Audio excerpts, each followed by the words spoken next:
Call the meeting to order for Monday, March 18th, 2019. Please rise for the pledge. Pledge allegiance to the flag of the United States of America and to the republic for which it stands, one nation, under God, indivisible, with liberty and justice for all. Ricky Hamlin, lead us in prayer. Let us pray. Father God, thank you for our many blessings that you provide us each and every day. And Lord, I pray that we as public servants will never forget who it is that we truly serve. Lead, guide, and direct us. In Christ's name, amen. Amen. Thank you. Next item on the agenda, approval of minutes. I'm sorry, roll call. Please show all present tonight, but Dennis Mooney, he's out of town working and can't make it tonight. Next item on the agenda is approval of minutes from March 4th, 2019. Entertain a motion to approve the minutes. I so move. Motion from James Baltimore. Is there a second? I'll second. Second from Edward Bergstein. Discussion? All in favor say aye. Aye. Those opposed? Motion carries. Next item on the agenda, unfinished business. Is there any unfinished business? New business? Any new business? Next on the agenda, Chloe Humphrey, 2017-2018 audit review. Chloe?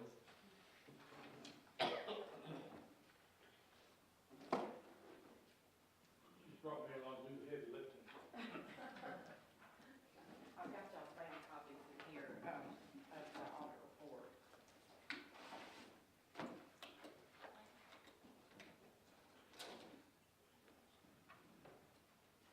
Your Honor, can I approach the bench?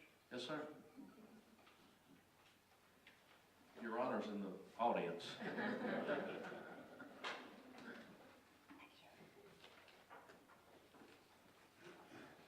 Thank you. Thank you.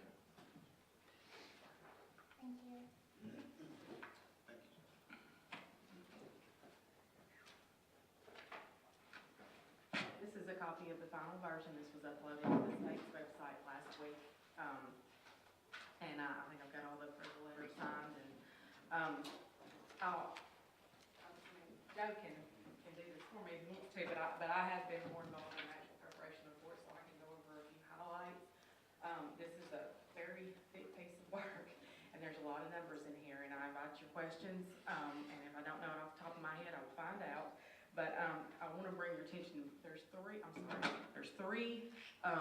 important letters in here from us to you, with our attestation in there, with the audit opinion. The first one is independent auditor's report, and it is, it starts on page 2. It's a 3-page letter, but basically you're looking on the second page, and there is an opinion paragraph in there. It states that within materiality thresholds that we believe that the financial statements are in accordance with laws and regulations, and that these are good numbers basically. So I want to definitely call your attention to that. That's the first letter. The second letter, I'm going to jump around just a second, but I won't do it much.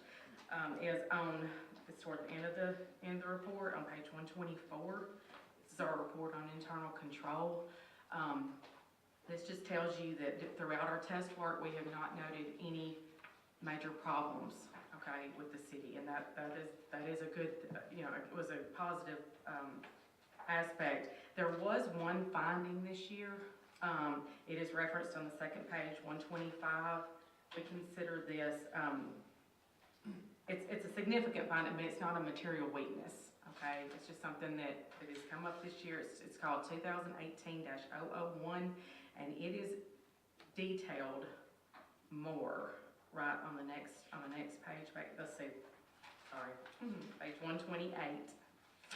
Kind of down towards the bottom of the page, there's more meat here, and it talks about how the city expended more budgeted appropriation by major appropriation category in the insurance reserve fund. And that stems from more claims being filed. That's where that comes from. That's a difficult number to pin down, but this year there was more expended in that fund than was actually appropriated by the board. So we do have to report that as a finding since it was over by fund total. I'll go ahead and, while we're on that page, go ahead and let you know what the rest of this is. This year, there was a single audit. What that means is you actually expended over $750,000 in federal funds. And what we have to do is audit some of that money more closely than we do in just a regular audit year. So this is a form page. This is how we have to have it submitted to the state this year. And throughout there is, I mean, we had no findings in the single audit portion of, we audited two major funds, the Community Development Block Grant and the Highway Planning and Construction Grant. So that just means that we looked a lot closer at those expenditures for this year than we would in any normal year, okay? And that's just based on the total amount of expenditures that were federally received, okay? And that leads me to our third letter, which is just a couple pages in front of that, starts on page 126 and 127. That is your internal control report, or our attestation on our work that we did on the single audit side, okay? And it does reference no findings with non-compliance, okay? So if we can go back to the front, somebody got any questions about those letters and the findings that we did report before I move on? Good. Okay. All right. So on page 5, I encourage you all to read this. I'm sure you've seen this section before. This is your management's discussion and analysis. This is what Steve and the mayor have put forth as more details about how the change from one year to the next has occurred and the overall financial position of the city. So there is a lot of details in here, but it definitely can give you more information about, just put these numbers in relation to what they were in the prior year, okay?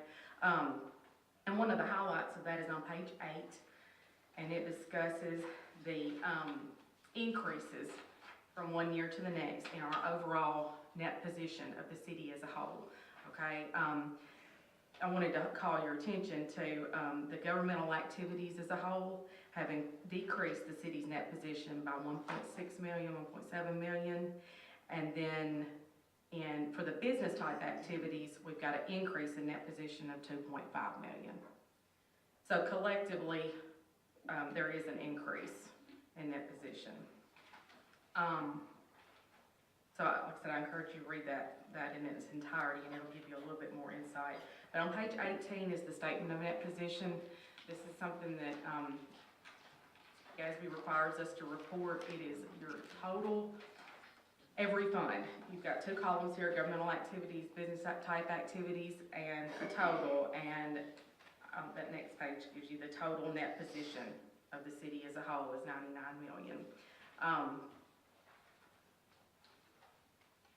That is an increase, okay, from prior year of 2.7 million total, okay? I'm gonna jump forward a little bit more. Most of the time what you guys are interested in is your budget to actual comparisons. I know this is what Steve spends a lot of time comparing this information. It starts on page 23.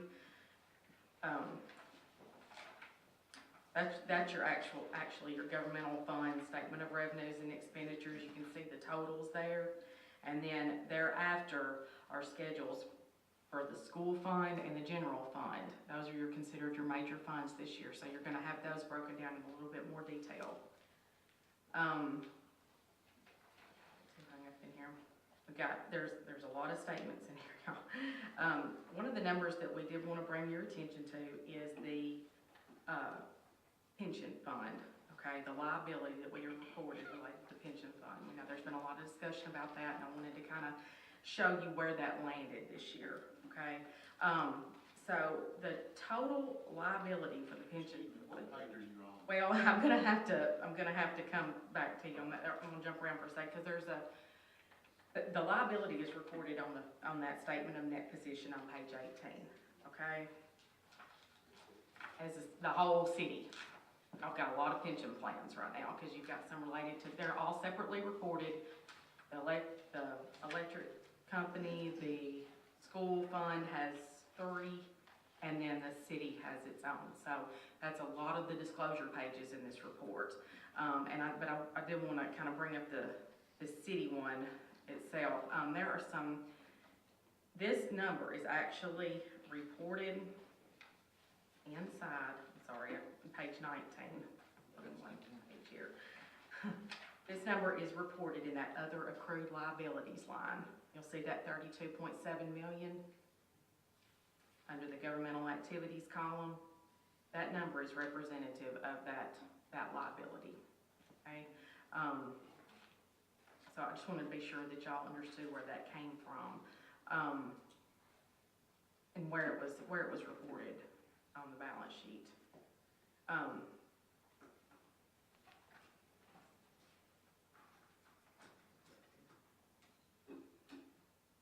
did you want to bring up anything else about that disclosure itself? Not really, the disclosure Yeah, is on page 73 in the footnotes. And that actual note starts on page 71. But at the very end is the net pension liability as of June 30 of 17. I don't know if y'all understand how pension plans work. I'll give you about a 2-second deal. It's always going to be a year or so behind because an actuarial study has to be done. And so they're always jammed back. You're going to see the liability for the previous period. And it's funny, but that's just the way it works. With every municipality we work with and governmental body, their pension liability, the footnotes and all that are for the June 30, the prior year. And that's what this is. Now, where it is at June 30, 18 will be determined here, probably. Maybe we may know what it is right now. But the way the notes are written, it's last year. And that liability could be less, it could be more. And there's been a lot of fluctuations with pension plans over the last 2 or 3, 4 years. The actuaries, I don't know what went on with them, but the liability has jumped upward almost in every case that I've seen. And they changed, and you'll notice in the notes, there'll be a change in actuarial assumption, and boom, up it'll go. And so, you know, it is I'm not going to call it an unstable number, but it's bouncing around. But it is a significant number, and it's a significant obligation of the city. The electric system has their own, schools have their own. And if you look at the notes, the schools also have the other pension, other post-retirement benefit programs, like they continue to pay health insurance for their employees after they retire. It's a significant number, several $1 million. It's in here in our notes. So one of the things Chloe didn't do that I'm going to suggest you do at some point, a reflection on Chloe, look at the table of contents. It's a good place to start, so you kind of know where things are. And then you can go find them if you're interested in a fund or a particular statement. It's a great place to go look. There's 140 pages or so here, a lot of pages, 130, a lot of pages, a lot of information. Some repetitive. It'll be here, it'll be here. So, you know, you can kind of familiarize yourself with what you want to look at by looking at the table of contents anyway and trying to find a page. And all the pages are numbered. So, anyway, I think I told Chloe, I said, well, we make an offer when we present a report. We can give you the long version. We'll be here at about 11. The short version. Most city councils have adopted this short version. And if y'all want to go into more detail in anything in this report, obviously we'll be glad to do it and make sure you understand it. But I feel like we're throwing this at you tonight, and it's impossible for you to come up with questions that are relevant. You know, that you might have questions about if you had time to study. Can I ask one? Yes, sir. With the pension plan, are you saying that we need to come up with some more money to fund the plan? That number, that 32 million number, okay, that liability is a picture in time. At 6/30/18, what the actuarials have said is that if every participant in that plan, as of that date, were to retire right now and get every piece of retirement that they have, that they're owed to them, based on their life expectancies and all these other things, That's what the city would have to pay out. There's no way that you would pay that out tomorrow, okay? That's what that number is. Now, each year, the actuarial determines what your contributions should be. This year, I think, I wanna be sure I tell you right, I think on page 92, there is a schedule here that the actuaries have provided. We're told we're gonna report over this for the next 10 years, so one day you'll have a 10-year spread here. But, that top number, that actuarially determined contribution. Is it 92? Is it 92? Yes, sir, 92, it's called the Schedule of Contribution based on participation in the city's pension plan. That actuarially determined contribution for this year was 1.6 million, and we have actually paid in already contributions of 1.1 million. So, as long as we are meeting that, then we are funding what the actuarials think that we should be funding. So no, I can't comment on whether or not it's, adequately funded or not. I know that your fiduciary fund that's also reported in here is reporting assets. I believe it was 3 million something. Is that a good number? That's probably a good number as of June 30th, 17. The assets are easy to count, James. They're either in the bank, invested, or whatever. It's the liability.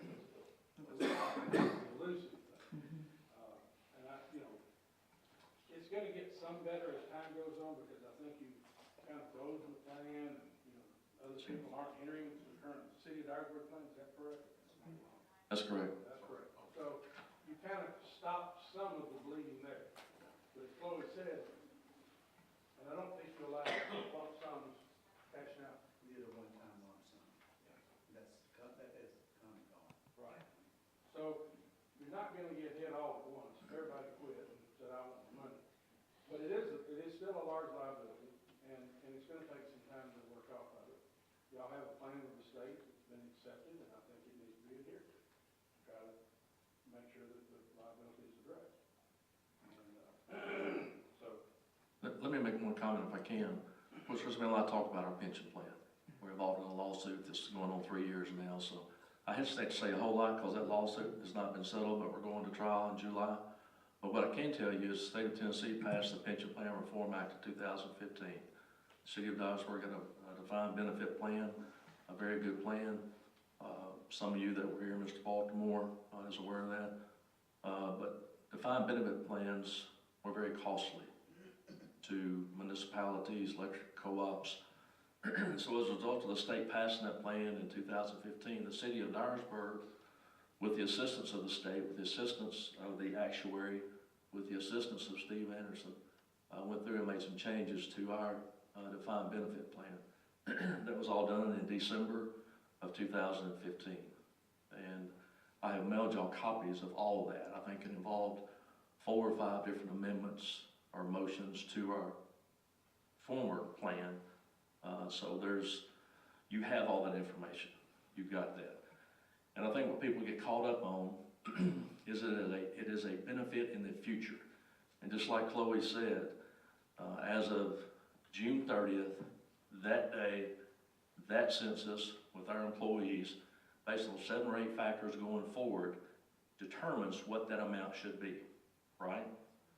So, in theory, everybody that works for the city on June 30th, at the date of this plan, if they walked in the next day and retired, that number's not right, because they haven't been here through retirement age, their ages are all different, their payroll is different, lots of factors that go in. So, and again, we've talked about it ad nauseum, but I will say that we're in compliance with the state. Steve Anderson does a good job with that. We've met with the comptroller, the treasurer, talked to them. They accepted our plan of correction. It was approved by the state, the comptroller, the treasurer, and we've made the appropriate contributions every year since we've done this, and we will continue to do that as well. So I just want to clarify that just a little bit. But you had that information that I sent probably a couple of months ago to you that talks about the pension plan, the former pension plan. if we thought that the pension plan was in the tank, we'd have a lot more to say.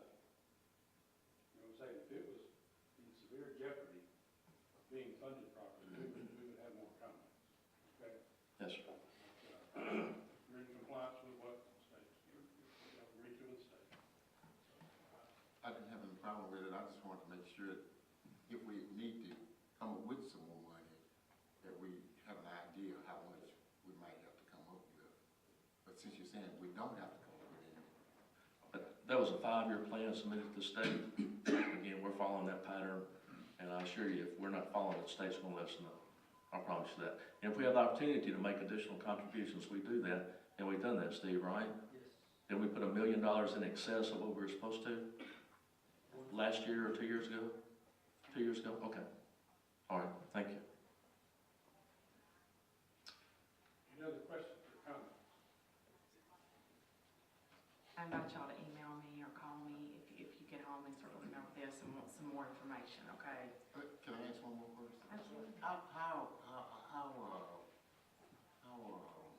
does the city stand financially?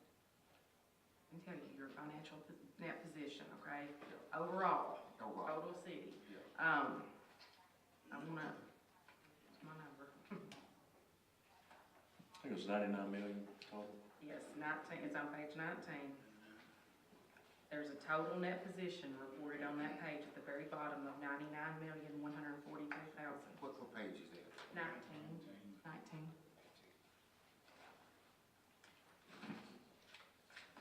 James, another way of looking at it, if you get to 19, I'll draw your attention to page 18, which has the assets that are, in governmental auditing, you don't take current assets, but you arrange them in order of liquidity.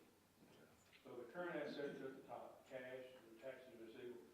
And so you can compare that to the liabilities. When you look at, cash flow in the city, you look over on page 19, there's not nearly as much liabilities as there are assets Okay. on page 18. So from an operational standpoint, I'll say, I think the city's paid its bills, doing good. And, the only thing that we really found was the insurance fund. I don't know if it could be amended, towards the end of the year and come up with it, so that finding goes away. That's the only thing we found was really of significance. I want to thank you for answering my question. Yes, sir. I think in May, we attempt to, or we do amend our budgets based on what we know is coming in. I think with Insurance Reserve Fund, obviously some of those claims are filed in the month of June. We don't get them to July or August, and that probably led to, well, not probably, it did. It led to that being out of balance. That's what that was. I'd like to make one other comment briefly. I know that y'all are considering, the audit for 19. We presented a 3-year audit contract, engagement letter back last year, and that offered us to do the audit for 18 and 19 at the same price, with a small increase for the 20 audit. And we invested a lot of time. We put forth an effort that I'm proud of, because we had everything done on our part. The audit's been delayed. That part's out of our control. And we will probably write off $15,000 of transitional cost to go from one firm to the next. It's a significant number. And we would appreciate every consideration. We all look forward to how you consider going forward with the audit for 19. We made the city an offer to maintain the cost at a reasonable level. And we would offer that to you tonight to just carry on. If you accept it, we keep the audit fee the same for 19 as the fee we've charged this year. And then a small increase in 20. We have to pay people more each year. We have cost increases just like any other business. And Jaws does a good job. Got a great treasurer. You've changed the people in charge this year a lot. A lot of new faces up here. And I wouldn't have actually jumped into it if I thought we were going to have a one and done, to be honest with you. I thought if we performed, and we did a good job and delivered, that we would be considered to just go ahead and do the second year, hopefully the third year. I told Steve when we gave him the engagement letter for the 3-year contract, I said, it's y'all's way, not ours. If we don't perform, you can let us out of we'll let you out of the contract. If we haven't met your expectations. And so that's the way I still feel, that we've done our part, and there's some things that need to be addressed, without a doubt, with one of the agencies within the city. But I have no control over that. We're at the mercy of someone else. And, but I think my audit team, we came in, did what was necessary in a timely manner, we reported back in a timely manner. We've been waiting for weeks and weeks and weeks to finally bring this to you tonight. So y'all did complete this within 30 days of receiving the last component that y'all needed to finish The last time that I was here, I had just received that report, so I was hoping that I would be here at this meeting, so. Of receiving the last thing that And y'all. we think that's reasonable. I mean, we think that it's a reasonable timeframe. We have to work hand in hand with Steve, because Steve saves, as I said in the last meeting, Steve saves y'all a lot of money by writing this mega report. I mean, there's a lot of hours putting this together, and Steve has other jobs, but to do, I'm sure. He doesn't spend the rest of the year, doing nothing, I assume, so he's got other things and other duties. So when this report writing part comes around, he's got double time a little bit, I would imagine. And, but it does take a lot of his time and a lot of our time to put it together still. And, like I said, we put in more hours than we thought, but we're willing to do it. Hopefully, we would have a continuing relationship with the city. And we certainly hope that works out. Can I just say one more thing? Thank you very much. I know how difficult they are because I worked for the city for all those years, and I think y'all did a good job. Well, Thank you. Let me say one thing, just a point of information. You had mentioned last time you were here tonight also that you had offered us a 3-year audit. And let me tell you why we didn't do that, because at the Finance Committee, when the Finance Committee voted to do this, they voted for this audit, and this board voted for this audit. So when you presented that to us, I was not going to do what the board didn't ask us to do. So that's why the 3-year deal wasn't signed. I just want to make sure that everybody's aware of that. Any other comments or questions we can answer for you tonight? Something comes up that y'all get into these reports, and this is great late night reading. You have a little bit of insomnia, pull it out, go to page 92 or so, I guarantee you'll be asleep in no time. But, there is some good information in here, and y'all are the governing body, and you need to understand every bit of it. Again, we appreciate the opportunity to help you this year. Thank you. Any other questions? Can I have a copy from Mr. Moody also?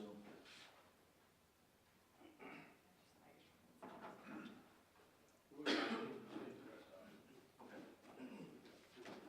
And if you need more copies, let us know. Okay, thank you. Thank you, guys. Thank you.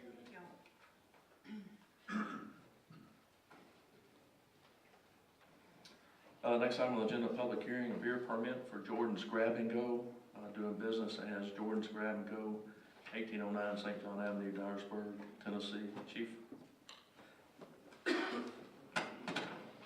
Thank you. A background investigation has been completed for sale of beer for off-premise consumption permit for Jordan's Grab and Go, which is located 1809 St. John Avenue. I've reviewed the background packet, and I find no reason to prohibit issuance of a beer permit and would recommend you do so. Okay, you've heard the recommendation in your packet. I think this is the first one we've done with this new board, but obviously we have to follow certain steps, background checks, fire department, building codes, notice in the paper, which all that was, I think, in your packet, and also with a survey to make sure that it meets our ordinance. So all that's included. They'll always be included in your packet as well. So you've heard the recommendation from the chief. This is a public hearing. Anybody in the audience wish to speak to this? Seeing none, you've heard the recommendation from the chief. I entertain a motion to approve this beer permit. Motion. A motion from Ricky Hammond. Is there a second? I'll second. Thank you for shaking your head. Second from Vanetta Webb. Any more discussion? All in favor say aye. Aye. Those opposed, motion carries. Thank you. Thanks, Chief. Next item on the agenda, Dyersburg City Court Resolution 03-182019. Ms. Debbie Ware, you want to, I know you don't want to, but This is in your packet as well. The Public Safety Committee talked about this. Any questions about this resolution? Public Safety Committee recommended, approved it to come forward tonight. The judge is here if anybody has any questions. I'm in court every day, and I've seen them work and doing this, so I think we ought to allow it to happen. Okay, you want to make a motion? Okay, I have a motion from Mr. Baltimore. Is there a second?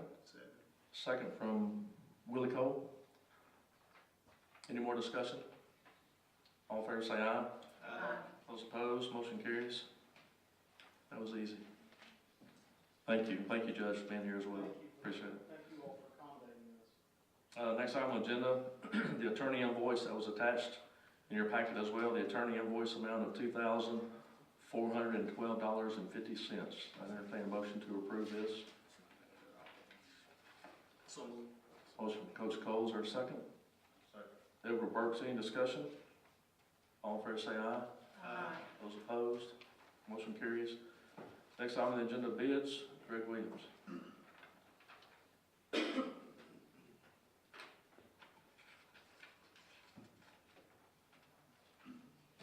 bid I have tonight is for the airport. It involves closure of the runway 1634, which is the crosswind runway. Only about 5 out of the 80 airports in the state of Tennessee have crosswind runways, and they originated back in the war era, which is when our airport was built. And TDOT has deemed this surface to be very poor, and have advised us that we need to close that or resurface it. There is no available funding by federal or state agencies that will help us with that, and this cost would be well in excess of $1 million to repair it. They deem it not necessary, and so we have elected to close the runway. We did get a grant to do this. It will be a 90% federal, 5% state, and 5% local match. So our local share will be $9,723. This was put out for bid. Notification was given through the State Gazette. 9 companies picked up plans. Some of these were subcontractors for the other general contractors. We had 3 responding bids that ranged from $203,270.30 to $130,189.40. And this work will consist of removing the old markings, overcoating the entire runway to black out those markings, and reapply new markings that's indicated closure, and also will install new runway and taxiway lightings. I recommend awarding the bid to Axtels Incorporated of German, Pennsylvania for $130,189.40. What's the difference in these two companies, Greg? You got a pavement solutions? The way I understand, it is a company that split, and some people started their second division of it. They are not related the way I understand it. But I don't know anything other than that. But it has been reviewed by our engineer. They've been vetted, they've got all the credentials, and have recommended that we award the bid. Any other questions, Greg? I entertain a motion to approve this. So moved. Motion from Edward Burks, is there a second? Second. Second, Ricky Hammond. Any more discussion? All in favor say aye. Aye. Those opposed, motion carries. Thanks, Greg. Next item on the agenda, Public Safety Committee meeting. We'll say on March 13, 2019, Chairwoman Vanetta Webb as well. After meeting, we approved the resolution that, we have approved as a board this evening for in-house probation services. Also at the meeting, Alderman Ricky Hammond brought a citizen's concern to our attention, and I believe both Alderman Hammond and I have followed up with Chef Fox. Did you learn anything further? I was called by Alderman Cobb, never heard from Sheriff Box, but you told me tonight that it was resolved. Yeah, to learn that I think that Sheriff Box was thankful that we brought it to his attention. Excuse me, Commissioner Cobb, not Alderman. And Alderman Cole brought to our attention and that there had been a request for increased police presence in the Evansville community.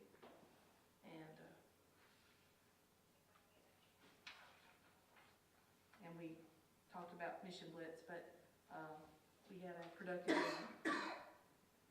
Okay, thank you. Any questions? All right, next item on the agenda, Finance Committee meeting, March 14, 2019. Chairman Edward Burks. The Finance Committee met at McAllen Grant Public Library on March 14th. The members present were, committee members present were Mayor Holden, Burks, Webb, and Moody. Other aldermen included James Baltimore, Mary Claire Hopper, Willie Cole, and Megan Gilbert. The others present were Steve Anderson, Greg Williams, Chief Isbell, Brandon Hutchison with the Gazette, Scott Ball, Scott Haight, and John Lanham, city attorneys, and David Hayes with the Industrial Development Board. I was elected chairman. David Hayes, chairman of the Industrial Development Board, was present and presented information and plans regarding the construction of a retail sales complex currently called the Commons. The developer is requesting the city and county assist the project development and applying for TIF, tax increment financing. The property is currently green belted with its agricultural use property, provides only $397 annually in total taxes. This proposed shopping complex will be built between Dairy Queen and Triple T Tire along Highway 51 bypass across from Dyersburg High School and over Far Avenue. The retail space is estimated to contain approximately 108,000 square feet, including space for parking and 3 out parcels. The TIF would be paid over a 15-year period. At the end of the TIF, the annual property tax to the city would be approximately $158,512. The county will be $176,904. The total project budget is $14,480. Mayor Holden noted that after attending a retail academy training program by the state, he discovered that TIF financing is critical to encourage for retail development, and in order to remain competitive for retail recruitment and growth, the community should participate in the TIF process. John Lanham noted the time frame for city and county approval was of high importance. Local government committee for the county was presented information on Wednesday, March the 13th, 2019. Approved the project for presentation to the full county legislative body. Mayor Holden motioned to proceed forward with the TIF program, provided after the Industrial Development Board meeting, the parties are ready to move forward, and the IDB attend the Board of Mayor and Alderman meeting on April the 1st at 7 p.m. Alderwoman Webb seconded the motion. All members of the committee voted in favor of recommendation to the full board. So, Mayor, do we need to entertain a motion, board and Mayor for Alderwomen go on record to support the TIF program? Yes, I'd entertain a motion to do that. So moved. Okay, a motion from James Baltimore, second. Second from Coach Cole. Any discussion? That's a Christmas gift in March. That's a wonderful thing. It is. Any other questions or comments? Have a motion and a second. All in favor say aye. Aye. Those opposed, motion carries. Also discussed, Finance Committee meeting was the 2017-18 current fiscal year audit. Steve Anderson noted the audit has been completed and final copy has been submitted to Joe Ennick's office on Wednesday, March 13th, 2019. Steve further noted the only finding was concerning the insurance reserve fund, which was discussed tonight. We expended more than we budgeted in the insurance reserve fund, and we can't control it based on the insurance claims. Like was discussed earlier, we have some claims that come in for June that aren't paid until July and sometimes August, and so it's hard to control that. Another thing discussed was 2018 18-19 upcoming audit. The committee discussed this audit. Alderwoman Vanetta Webb proposed the committee request formal proposals from accounting firms who are able to perform government audits for the city over the next 3 years, with the understanding the audit is due by a certain date, which may be dependent upon the audits conducted for Dyersburg Electric System and Dyersburg City Schools. However, it should be completed no more than 30 days after receiving the final audit from either of the two aforementioned entities. She asked for proposals to be submitted and sealed bid, or sealed proposal.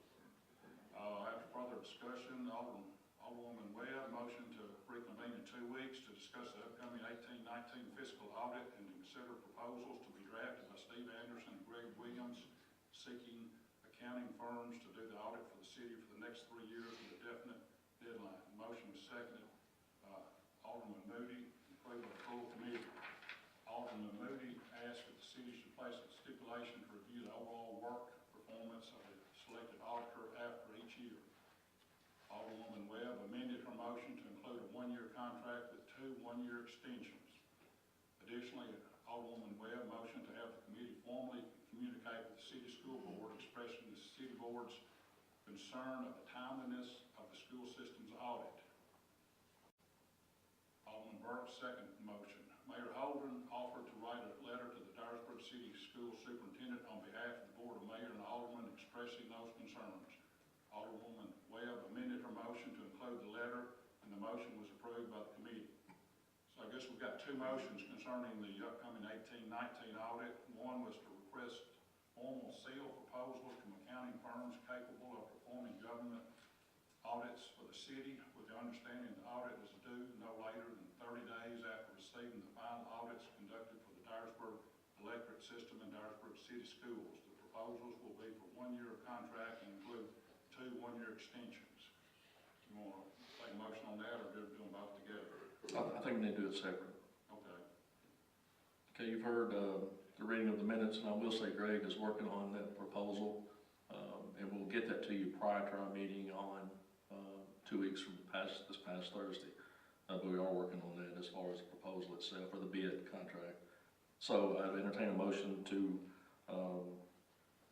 do the 3-year contract with 1-year contract with 2 1-year extensions, as Mr. Burks read. And sealed. Sealed. So moved. Motion from Mary Claire Hopper, is there a second? I'll second. Second from Vanetta Webb. Any more discussion? All in favor say aye. Aye. Those opposed? Motion carries.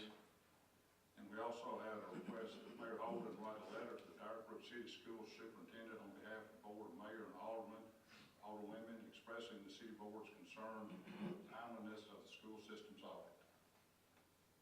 Okay, I will say that I did speak with Neil Durbin about this, and I spoke to the chairman of the school board. I let Neil know that I would be sending a letter on behalf of the board with our concerns, their audit, so I have done that, and I'll follow up the letter if the board so chooses. So entertain a motion to do that. Motion. A motion from Ricky Ham, is there a second? Second. Second from Coach Cole. Any other discussion? All in favor say aye. Aye. Those opposed? Motion carries. I think they got it, Edward, right? I think so. Okay. Next item on the agenda, Street and Sanitation Committee meeting held March 15, 2019. Chairwoman Mary Claire Hopper. Ms. Hopper. Members present were Mayor Holden, myself, Ricky Hammond, and James Baltimore, and several others. I'd like to thank all of those who were in attendance on Friday, and especially to Mr. Mullins for the time he spent on explaining the current challenges the city faces with property maintenance, curbside garbage violations. Our committee is looking forward to working together with these departments to pursue initiatives and policies that support a safe, clean, well-maintained, and sustainable community, which will enhance our quality of life in Dyersburg. That is on there. Okay, I think there was a motion contained in this for us to work with the city attorney. Yes, let me read that to you. I made a motion with the city to contact the city attorney's office for assistance in reducing unnecessary city time and effort in addressing property maintenance violations and reducing and streamlining timelines and procedures. Alderman Ricky Hammond seconded the motion, which was approved by the committee. Okay, would you like to put that in the form of a motion? Yes, I would like to move that the city contact the city attorney to help us with this. Okay, have a motion from Mary Claire Hopper, is there a second? Second. Second from Coach Cole, any discussion? All in favor say aye. Aye. Those opposed, motion carries. Next item, agenda report from Alderman, Mr. Baltimore.